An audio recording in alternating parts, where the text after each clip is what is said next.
Born in Redcliffe, Alberta, it took some time before Donovan Nunweiler would strap on the pads for the Moose Jaw Warriors. His WHL career started with Medicine Hat in 93-94. When he was 18 years old, he was traded from the Tigers to Swift Current, then to Kamloops, over to Lethbridge, then had a stop with Melville in the SJHL. Donovan himself jokes saying that at the time, he was worth $1,000 and a bag of pucks. However, ask those around the Warriors, and they'll tell you that he was priceless. He came to the Tribe as a 19-year-old and eventually would play in 56 games, recording 27 wins in the 1996-97 season. Yeah, I know he was in 3 or 4 different places in the Western League. He got dropped by Medicine Hat, and I went into Melville and watched him play. And that's kind of how, and we invited him to camp that spring. So he came in the fall to camp, and he just did very well. So again, when he came to camp and he started doing what he was doing, you get excited just the way he plays the game. He gave you a chance to win every night. He was a relative unknown, you know. I think he had green equipment, something like that. So he stood out from that perspective. But, you know, at training camp, you kind of know who's who. There's some guys that are sure to be there. And then there's always potential for someone to steal the show. And in effect, that's what he did. So, worked out pretty well for us. I'd never heard of Donovan Nunweiler, and all of a sudden this kid comes in and he looked like he was about 12 years old. Actually, I think he just started shaving about a year ago. But he was a sweet, innocent-looking kid with big eyes, and I thought, oh boy, this kid, he's going to need to go home soon. He's going to miss his mom. But it didn't work out that way. He was a tough, focused young man. Well, Donovan, the first time I met him was probably, I'd been in Moose Jaw maybe a week, and first new job and stuff. We're all excited about this guy comes in, and big smile that Donovan has, and introduces himself, and I'm the goalie here, and pleasure to meet you. Welcome to Moose Jaw. Next thing he asked me, are my pads in? So yeah, your pads have come in. This time they used to be able to pre-order pads and stuff, and pads come in, and Donovan takes them into the dressing room to, could I look at them? And very polite, very well-spoken, polite young man, and takes them in, and I'm doing something else, sharpening skates, getting ready for camp, and Donovan's in the dressing room, and time goes by, a little bit, half an hour, an hour. I'm like, what's going on in there? I see him, he's looking. All of a sudden he comes in and goes, do you have a tape measure? I'm like, yeah. Can I borrow it? Sure. Takes it and walks in there. I don't think I'm busy, not thinking anything of it. A couple minutes later, all of a sudden I go in, there's Donovan, he's measuring. Like, he's got his 2 pads side by side, and he's measuring each individual pad, like roll on there, because he's afraid that maybe, that the standard width at that time was 12 inches, that maybe they made his pads 11 3/4. He didn't have that little inch. So it probably for about, a good hour and a half, Donovan's in there measuring his pads. I think, he's comparing side by side. So that was my first meeting with Donovan. he was like a kid who knew it was his last chance, right? So he was like Reed Lowe when he came to us. There was nowhere else. So if he didn't do it then, he wasn't going to get it done. And there's desperation in his game, like in practice. So we were fortunate that we crossed paths with Donovan that year, let me tell you. When asked to describe Donovan, past teammates and coaches used a variety of words or phrases, but the most common was focused. Everything was managed to a T, from probably the minute that he got into the rink to the last minute of the game. He had an order to everything. If that order was disrupted via, bus problems, weather, you'd want to watch out because he would get pretty fired up.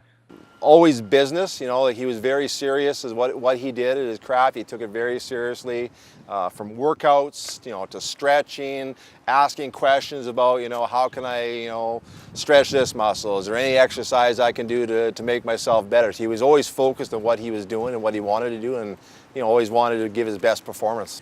But Donovan was already focused at 5 o'clock, and he didn't want anybody interrupting him. He didn't want his teammates talking to him. He didn't want anything to do with anybody. He just wanted to be in his own little world. Donovan was always playing well. So he was often the guy we'd want on the pregame show, and he didn't like it. I was interrupting him, and I'll never forget that. I'd say, Donovan, this is part of the game. You got to learn how to do these interviews. And he'd say, why? Why do I have to learn how to do these? He just wasn't buying into it. But great kid. He's just a quirky guy. I mean, he wasn't the weird goaltender that you hear about. He would be easy to go out with. You could grab a pop with him, literally a soda pop because he didn't drink. But you could go to a movie with him. It wasn't like this sort of strange dynamic. But you know, if we were late and his timing is thrown off, you better be sure there might be a few expletives thrown out there, and a glove or blocker might go flying through the air because he's pretty upset that he didn't get through his whole routine in terms of getting himself ready. But he had the drive and the determination. He prepared himself physically and mentally to battle for the Warriors. However, his game day routine didn't accept detours too well. I remember him being like shaking and upset, almost frothing at the mouth that he didn't have any opportunity to do it. And, you know, you're just like, holy smokes. Like, you just are happy you don't see it often because most of the guys are fairly even keel.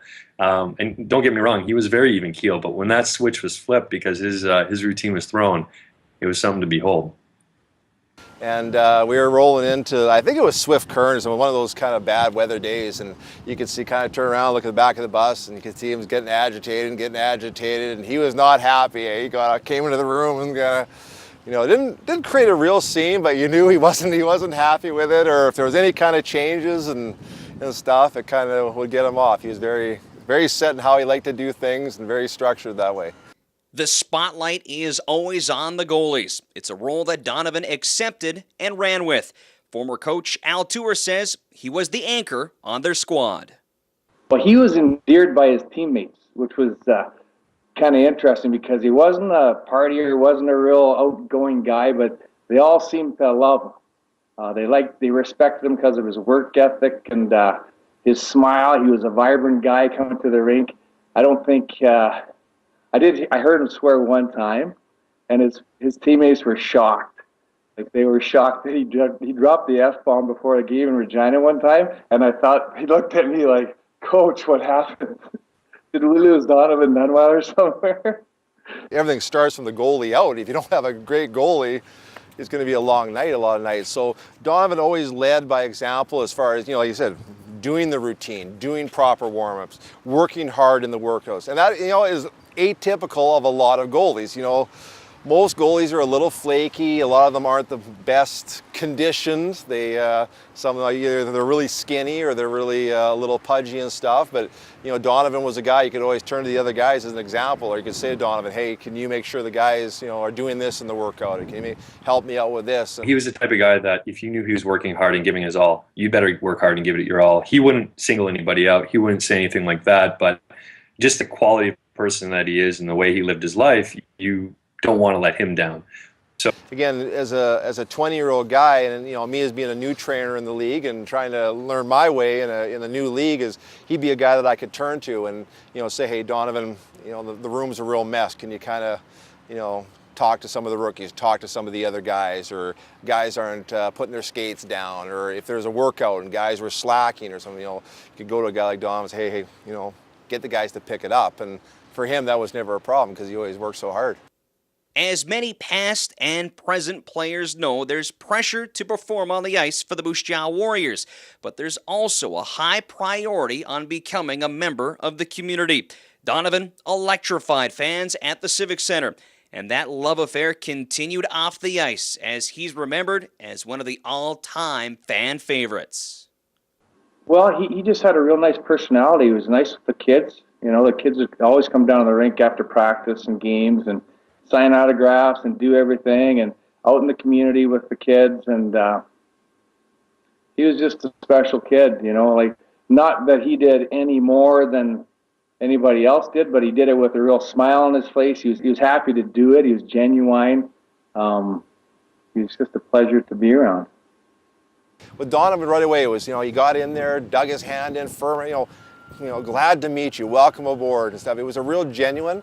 I think that's what, with Donovan, he worked so hard and he was focused on the ice to excel, but off the ice, he was a real genuine. People could see him and talk to him. And I remember he'd be a guy that kids flocked to for autographs.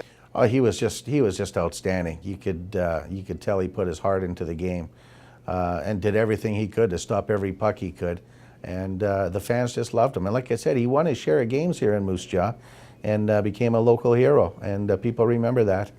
Nunweiler's last year with the Warriors was 1997-98. In 2 years, he finished with a 45, 47, and 11 record, and at the time held several franchise records, including most shutouts in a season. Determined to further his education, Donovan landed on the East Coast at Acadia University.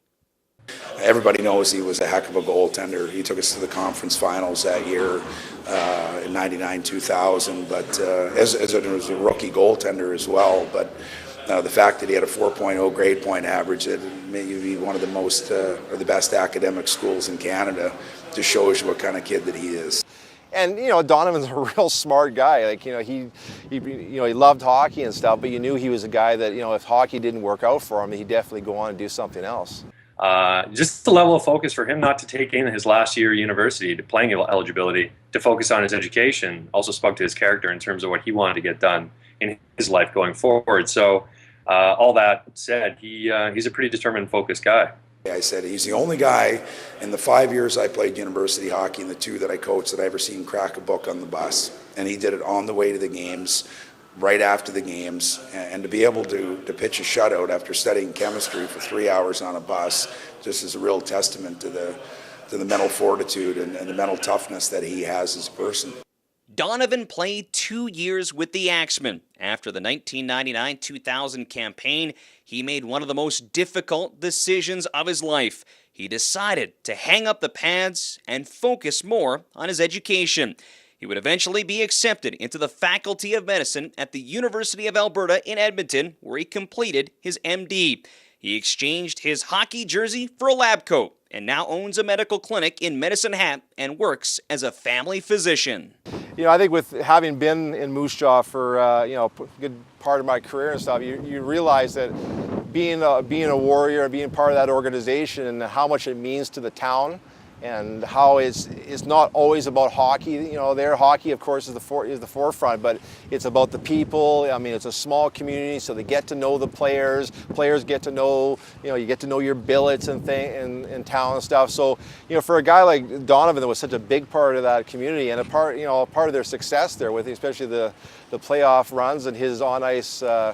What he did there for his accomplishments, it's no surprise at all. But I knew he'd be a success in any walk of life, as a dad, as a husband, certainly as a physician, and as a pillar of his community, and certainly one of the best people that I've ever been around in the game of hockey, and certainly one of the best players to ever wear a uniform at Acadia University. Oh, real proud of you, Donovan. I'm not surprised at all that you've become the successful person that you are.